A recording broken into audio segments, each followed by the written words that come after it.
आप सभी को जय मसीह की। मेरे प्रिय मसीह भाई बहनों, आज का विषय है संकट के समय पढ़े जाने वाले 3 वचन। हम सबके जीवन में कभी न कभी ऐसा समय आता है जब सब कुछ बिखरा हुआ लगता है। पैसे की कमी, बीमारी, परिवार में कलह या मन में डर। लेकिन आज हम 3 ऐसे वचन पढ़ेंगे जो आपको याद दिलाएंगे कि आप अकेले नहीं हैं। अगर यह वचन आपके दिल को छुए तो चैट में आमीन लिखें, कमेंट बॉक्स में आमीन लिखें और इसे दूसरों के साथ शेयर भी ज़रूर करें। हालेलुया। मेरे प्रियो, आइए अब हम देखते हैं कि संकट के समय हमें किस वचन का इस्तेमाल करना चाहिए। तो पहला वचन है यशाया 41 का 10 वचन कहता है, मत डर क्योंकि मैं तेरे साथ हूँ। इधर उधर मत ताक क्योंकि मैं तेरा परमेश्वर हूँ। मैं तुझे दृढ़ करूँगा और तेरी सहायता करूँगा। अपने धर्म में दाहिने हाथ से तुझे संभाले रहूँगा। हालेलुया। भाइयों और बहनों, जिंदगी में डर बहुत आता है। लेकिन नौकरी चली जाए, घर में झगड़ा हो या डॉक्टर की रिपोर्ट खराब आ जाए, लेकिन परमेश्वर कह रहे हैं मत डर। मतलब परिस्थिति कितनी भी बड़ी हो, उसका हाथ आपके ऊपर है। जैसे एक पिता अपने बच्चों को गिरने नहीं देता, वैसे ही परमेश्वर आपको थामे हुए हैं। हालेलुया। मेरे प्रियो, संकट के समय अब दूसरा वचन कौन सा है जिसे हम पढ़ सकते हैं? भजन संहिता 23 का 4 वचन क्या कहता है? चाहे मैं घोर अंधकार की तराई में होकर चलूं, तब भी हानि से न डरूंगा, क्योंकि तू मेरे साथ है। तेरी लाठी और तेरी सोटी से मुझे शांति मिलती है।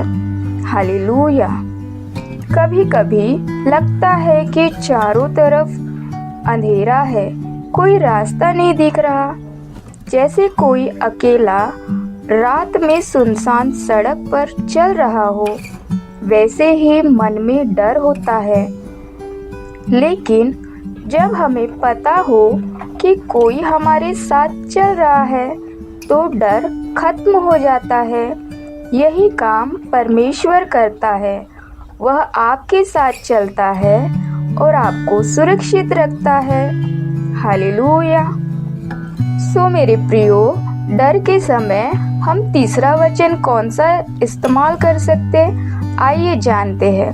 फिलिप्पियोस अध्याय 4 और उसका 13 वचन क्या कहता है?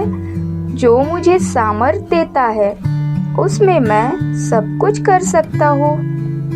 जब मुश्किल काम सामने आता है तो हम कहते हैं मुझसे नहीं होगा, लेकिन मसीह कहता है मेरे साथ सब कुछ होगा।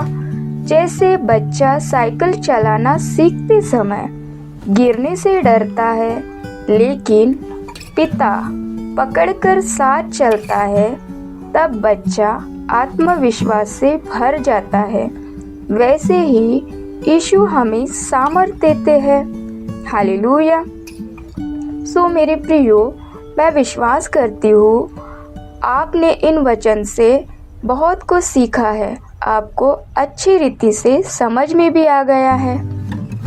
आप अपनी परेशानी में इन वचन का इस्तेमाल कर सकते हैं। मेरे प्रियो, आइए हम एक अंतिम प्रार्थना को करें। हे प्रभु यीशु, आज तेरे वचन से हमारे दिल को ताकत मिली है। जो भी भाई या बहन इस समय डर में हैं, तू उन्हें अपनी शांति दे। जो अकेले हैं, उन्हें अपनी उपस्थिति का अनुभव करवा। हर कमजोरी को अपनी ताकत से बदल दे। प्रभु यीशु मसीह के नाम में मांगते हैं, आमीन आमीन। मेरे प्रियो, अगर यह वचन आपको अच्छे लगे हैं तो आप इसे अपने तक सीमित ना रखते हुए इस वचन को शेयर करें, चैनल को सब्सक्राइब करें, लाइक करें और दूसरों के साथ साझा ज़रूर करें। प्रभु आपको बहुतायत से